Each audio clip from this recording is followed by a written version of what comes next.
আসসালামু আলাইকুম ভিউয়ার্স। আজকে আমরা শিখব এমএস ওয়ার্ড এবং এক্সেলে টেক্সট ডাইরেকশন কীভাবে চেঞ্জ করবেন। সেক্ষেত্রে ওয়ার্ডের ক্ষেত্রে আমরা যে কলামে টেক্সট ডাইরেকশন চেঞ্জ করব সেখানে কার্সর রেখে টেবিল লেআউটে যাব। লেআউটে যাওয়ার পরে এখানে দেখেন টেক্সট ডাইরেকশন লেখা আছে। ডাইরেকশনে ক্লিক করলে আপনার ডাইরেকশন যেদিকে প্রয়োজন সেদিকে আপনার লেখাটা চলে আসবে। যেমন এটা দেখেন, আমরা প্যারাগ্রাফ লিখলাম, এখানে এই ডাইরেকশন চেঞ্জ হয়ে গেছে।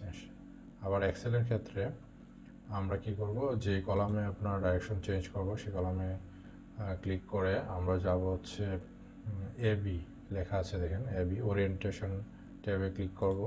করার পরে রোটেট টেক্সট আপ এটাতে ক্লিক করব। তারপর দেখেন আমাদের লেখাটা উপরের দিকে চলে আসবে।